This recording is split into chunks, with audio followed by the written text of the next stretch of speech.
പ്രിയപ്പെട്ടവരെ, സ്ഥാനാർത്ഥിക സ്വീകരണമാണ്.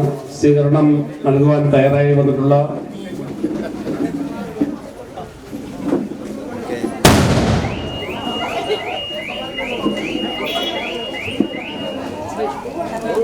നൽകിയ ഉജ്ജ്വലമായ സ്വീകരണങ്ങൾക്ക് നന്ദി പറഞ്ഞുകൊണ്ട് നമ്മുടെ പ്രിയപ്പെട്ട സ്ഥാനാർത്ഥി നിങ്ങളോട് സംസാരിക്കുന്നതാണ്.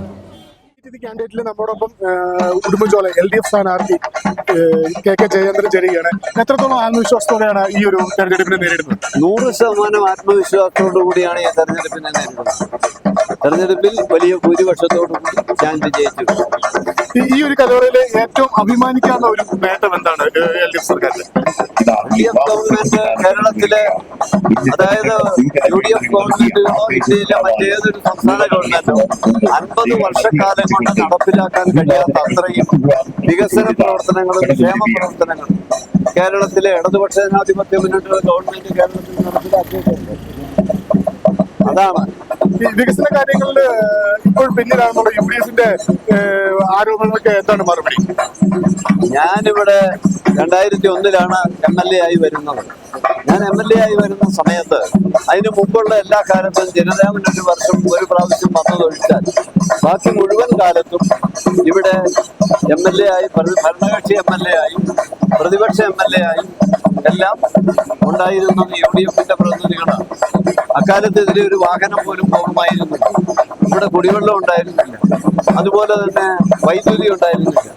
അവിടെ എല്ലാം വൈദ്യുതിയും വെള്ളവും അതുപോലെ റോഡും മറ്റു സൗകര്യങ്ങളെല്ലാം ഉണ്ടാക്കി കൊടുത്ത് ജനങ്ങളോടൊപ്പം നിന്ന് പ്രവർത്തിച്ചിട്ടുള്ളത് ഞാനടക്കം എന്റെ നേതൃത്വത്തിൽ വലിയ അളവിൽ നടന്നിട്ടുണ്ട്.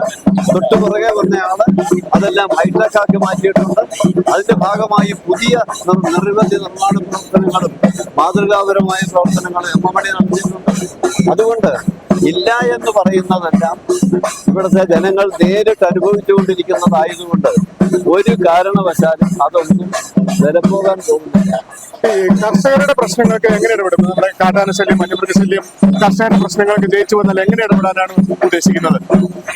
കർഷകരുടെ വന്യമൃഗശല്യത്തിന്റെ ഏറ്റവും പ്രധാനപ്പെട്ട പ്രശ്നം കേന്ദ്ര ഗവൺമെന്റിന്റെ നിയമമാണ്. ആ നിയമം വലിയ മറ്റ് വിദേശ രാജ്യങ്ങളിലെല്ലാം ചെയ്യുന്നത് പോലെ ആധുനികവൽക്കരിക്കണമെന്ന് ഞങ്ങൾ ആവശ്യപ്പെട്ടിരുന്ന നിയമ ഭേദഗതി നൽകാൻ ആവശ്യപ്പെട്ടിട്ടുണ്ട്. അത് കേന്ദ്ര ഗവൺമെന്റ് ചെയ്യുന്നില്ലെങ്കിലും ഇവിടെ 1000 കോടി രൂപയുടെ പദ്ധതി തയ്യാറാക്കിയിട്ടുണ്ട്. ആ പദ്ധതി ഇടുക്കി ജില്ലയിലും ഫലപ്രദമായി നടപ്പിലാക്കും. ഉടുമ്പൻചോലയിലെ ജനങ്ങളോട് അവസാനമായി എന്താണ് പറയാനുള്ളത്?